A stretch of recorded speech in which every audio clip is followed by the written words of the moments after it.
സുധാകരൻ ഒരേ ഒരു താല്പര്യമാണ്, വീണ്ടും വീണ്ടും ഇങ്ങനെ ആർത്തിയോടെ മത്സരിക്കണം, ആർത്തി പൂണ്ട ആർത്തി പണ്ടാരം പോലെ മത്സരിക്കണം.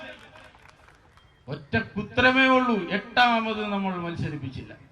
നമ്മുടെ പ്രസ്ഥാനത്തെ ഹൃദയത്തിൽ തൊട്ട് സ്നേഹിക്കുന്ന പ്രിയപ്പെട്ട സഖാക്കളെ, സഹോദരി സഹോദരന്മാരെ, നമ്മുടെ പ്രസ്ഥാനം പുന്നപ്പുറ വയലാറിന്റെ പ്രസ്ഥാനമാണ്.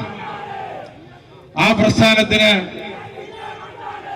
വെല്ലുവിളിക്കാൻ വന്നാൽ എന്താണ് കമ്മ്യൂണിസ്റ്റ് പ്രസ്ഥാനം പുന്നപ്പുറയിലെ പാർട്ടി എന്ന് കാണിക്കുന്ന സമ്മേളനമാണ്. അങ്ങനെ കാണിക്കേണ്ട സമ്മേളനമാണ്. ചരിത്രമുറങ്ങുന്ന പുന്നപ്പുറയുടെ മണ്ണിൽ കമ്മ്യൂണിസ്റ്റ് പ്രസ്ഥാനത്തിന്റെ, എന്റെ നിങ്ങളുടെ എല്ലാം അധ്വാനത്തിന്റെ വിയർപ്പിന്റെ എല്ലാം പങ്കുപറ്റി ജീവിച്ച സുധാകരൻ, നമ്മളെല്ലാം പട്ടിണിക്ക് കൂട്ടുകിടന്ന് നമ്മൾ കഷ്ടപ്പെട്ട് വളർത്തി വലുതാക്കിയ സുധാകരൻ നമ്മുടെ നെഞ്ചത്ത് ചവിട്ടി നിന്ന് താണ്ഡവമാടുമ്പോൾ അതനുവദിക്കില്ല എന്ന് ഈ പാർട്ടിയെ സ്നേഹിക്കുന്ന അമ്പലപ്പുഴയിലെ മനുഷ്യർ ആർത്തു വിളിക്കുന്ന സമ്മേളനവും പ്രകടനവുമാണ് ഇവിടെ നടക്കുന്നത്. എന്തെല്ലാം പ്രയാസപ്പെട്ടു സഖാക്കൾ, എത്ര പേർ 3-4 തെരഞ്ഞെടുപ്പുകളിൽ ഈ അമ്പലപ്പുഴയിൽ വന്ന് നിന്നില്ലേ? ആ തെരഞ്ഞെടുപ്പുകളിലെല്ലാം ആ മേലാളനെ പോലെ, മാടമ്പിയെ പോലെ, പ്രമാണി വർഗത്തിന്റെ തിട്ടൂരം എഴുതിയിടുന്നത് പോലെ അമ്പലപ്പുഴയിലെ പാർട്ടിയെയും പ്രസ്ഥാനങ്ങളെയും അടക്കി ഭരിച്ച് മുന്നോട്ടു പോകാമെന്ന് കരുതിയ ജി സുധാകരൻ ഇന്ന് യുഡിഎഫിന്റെ കോട്ടയിലാണ്. യുഡിഎഫിന്റെ കോട്ടയിൽ പോയിരിക്കുന്ന ജി സുധാകരനെ നേരിടാൻ പോവുകയാണ് നമ്മൾ ജി സുധാകരനെ നേരിടാൻ പോവുകയാണ്. യുഡിഎഫിന്റെ കോട്ടയിൽ പോയിരിക്കുകയാണ് ജി സുധാകരൻ. ഇവിടെ തുടർച്ചയായി മത്സരിക്കണം ആഗ്രഹമായിരുന്നു.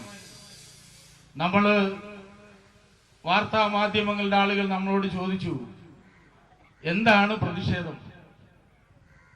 ഞങ്ങൾ പറഞ്ഞത് ജി സുധാകരന് എതിരായിട്ടുള്ള പ്രതിഷേധമാണ്. എന്താണ് പ്രശ്നം? ഇങ്ങനൊരു നിലപാട് അയാൾ എന്തുകൊണ്ട് സ്വീകരിച്ചു? നമ്മളോട് ചോദിക്കുകയാണ്. നമ്മൾ തിരിച്ചങ്ങോട്ട് ചോദിച്ചു, ജി സുധാകരൻ രാഷ്ട്രീയ നിലപാട് മാറ്റാൻ ഉള്ള രാഷ്ട്രീയ കാര്യം എന്ത്? സുധാകരന്റെ വീട് തൊട്ടപ്പുറത്തല്ലേ? നാളെ പറയട്ടെ, അല്ലെ ഇന്ന് പറയട്ടെ. ഏത് രാഷ്ട്രീയ കാര്യത്തിന്റെ പേരിലാണ് ചെങ്കൊടി നിങ്ങൾ പണയം വെക്കാൻ പോകുന്നത് സുധാകര? ഇതാ ചോദ്യം. എന്ത് രാഷ്ട്രീയ കാരണമാണ്? നമ്മുടെ സഖാക്കൾ പറയുന്നത് പോലെ, നമ്മളെല്ലാം വിശ്വസിക്കുന്ന പോലെ സുധാകരൻ ഒരേ ഒരു താല്പര്യമാണ്, വീണ്ടും വീണ്ടും ഇങ്ങനെ ആർത്തിയോടെ മത്സരിക്കണം, ആർത്തി പൂണ്ട ആർത്തി പണ്ടാരം പോലെ മത്സരിക്കണം. ഒറ്റ കുത്തരമേ ഉള്ളൂ, എട്ടാമത് നമ്മൾ മത്സരിപ്പിച്ചില്ല. എട്ടാമത് സീറ്റ് കൊടുത്തില്ല. അതാണ് നമ്മളുടെ ഭാഗത്തുള്ള കുറ്റം. എത്ര തവണ നമ്മളെല്ലാവരും പോസ്റ്റർ ഒട്ടിച്ചു. ആ പോസ്റ്റർ ഒട്ടിച്ചാൽ ആ പോസ്റ്റർ ഒന്ന് ചരിഞ്ഞാൽ നോക്കാൻ വരും. ആ പോസ്റ്റർ ഒട്ടിച്ചത് ലെവലല്ലെങ്കിൽ നോക്കാൻ വരും.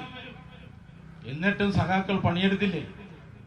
ഇവിടെ ഇരിക്കുന്ന നേതാക്കന്മാർ, ജി സുധാകരൻ മാറി മത്സരരംഗത്ത് നിന്ന് മാറാൻ പാർട്ടി സംസ്ഥാന കമ്മിറ്റിയാണ് തീരുമാനിച്ചത്. അങ്ങനെ തീരുമാനമെടുത്തു കഴിഞ്ഞപ്പോ ആ സംസ്ഥാന കമ്മിറ്റി തീരുമാനത്തിന്റെ ഭാഗമായി സഖാവ് സലാം ഇവിടെ മത്സരിച്ചു. മത്സരിക്കാൻ സലാമിനെ തീരുമാനിക്കുന്ന അന്നത്തെ ദിവസം, അന്നത്തെ രാത്രി, ആ രാത്രി ഇരുട്ട് വെളുത്തപ്പോഴാണ് പുന്നപ്പുറയുടെ പ്രദേശങ്ങളിൽ മുഴുവൻ പോസ്റ്റർ ഒട്ടിക്കുകയാണ്. പിന്നീട് നമ്മുടെ ഈ സത്യം കിട്ടി.